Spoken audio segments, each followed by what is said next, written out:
అందరికీ నమస్కారము.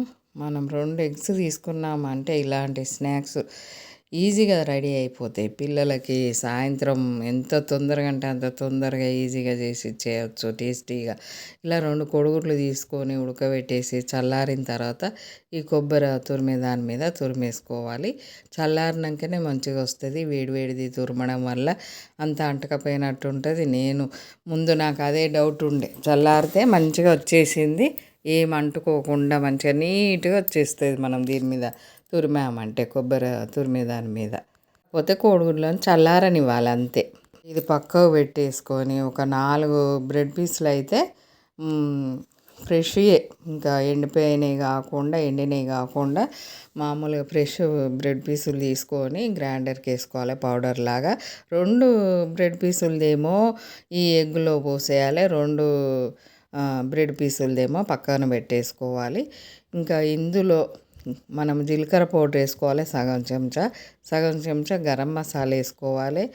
మనకు ఒక స్పూన్ అయినా సగం స్పూన్ అయినా రెడ్ చిల్లీ సీడ్స్ వేసుకోవాలి. ఇంకా తర్వాత కారం పొడి అంటే మన ఇష్టం, కొంచెం వేసుకుంటే సరిపోతుంది. సాల్టు, పసుపు, మనము ఇందులో కొత్తిమీర, కొంచెం మైదా పిండి అయినా సగం చెంచా, లేకుంటే కార్న్‌ఫ్లోర్ అయినా వేసుకోవచ్చు. ఇవన్నీ వేసి మనము వాటర్ పట్టదు, వాటర్ వేయకుండానే ఇలా ముద్ద చేసి పెట్టేసుకోవాలి కలిపి. కొత్తిమీర మంచిగానే వేసుకోవచ్చు, కావాలనుకుంటే ఉల్లిపాయ కూడా వేసుకోవచ్చు. మేమైతే ఉల్లిపాయ వేయలేదు. కొంచెము మనం మైదా పిండిని తీసేసుకొని, లేకుంటే కార్న్‌ఫ్లోర్ ఉంటే కార్న్‌ఫ్లోర్ అయినా తీసుకొని లిక్విడ్ లాగా కలిపి పక్కకు పెట్టేసుకోవాలి. చిక్కగా అయితే బాగోదు, పలసగా కలిపి పెట్టుకోవాలి.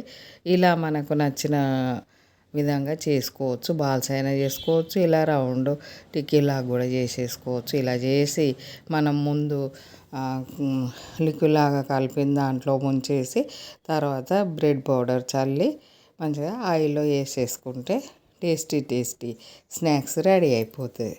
ఇవి చిన్న మంట మీదనే కాలవాలి, పెద్ద మంట మీద కాలవద్దు. తొందరగా కాలిపోతాయి, బాగా ఎర్రగా అయ్యే వరకు ఉంచకూడదు. ఎందుకంటే మనకు ఉడికిందే కాబట్టి, బ్రెడ్ పౌడరే కాబట్టి తొందరగా కాలిపోతుంది. ఎక్కువ ఎర్రగా కాలుస్తే టేస్ట్ ఉండవు. ఇంకా సమ్మర్ వచ్చిందంటే పిల్లలకు పొద్దున మధ్యాహ్నం ఎప్పుడు ఏదో ఒక స్నాక్స్ కానీ టిఫిన్ కానీ ఏదో ఒకటి, ఇక వాళ్ళ ఇంట్లో ఉన్నంతసేపు ఏదో ఒక స్నాక్స్ కావాలి. అలాంటప్పుడు ఇలా ఈజీగా అయిపోయేటి సమ్మర్లో మనం చేసేసుకున్నామంటే తొందరగా సమ్మర్ గడిచిపోతుంది. పిల్లలు ఎంజాయ్ చేసినట్టు ఉంటుంది, వాళ్ళకు టేస్టీ మళ్ళీ హెల్తీ ఫుడ్ చేసి పెట్టినట్టు ఉంటుంది. ఎగ్స్ తినని వాళ్ళకు కూడా ఇలాంటి స్నాక్స్ చాలా బాగా పనిచేస్తాయి. ఎగ్ తోటి చాలా రకాలు చేసుకోవచ్చు, అందులో ఈజీ ప్రాసెస్ ఇదైతే. ఇంకా రకరకాలు అప్పుడొక రకం చేసి చూసేద్దాము, టేస్ట్ కూడా చేసి చూద్దాం.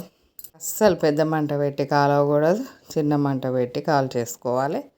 ఫుల్ వీడియోస్ కానీ షార్ట్ వీడియోస్ కానీ, ఇంతకుముందు మనకు వీడియోస్లలో స్నాక్స్ చాలా రకాలు ఉన్నాయి, అందులో ఇదొక రకము. ఈ వీడియో కనుక నచ్చినట్టు ఏది ఉంటే లైక్ చేయండి, షేర్ చేయండి, సబ్స్క్రైబ్ చేయండి, బెల్ బటన్ నొక్కండి. మీకు ఎలా వచ్చిందో కామెంట్ పెట్టండి. సమ్మర్ అయిపోయే వరకు చాలా ఈజీ ప్రాసెస్తో ఉన్న స్నాక్స్ చేసుకోవాలి.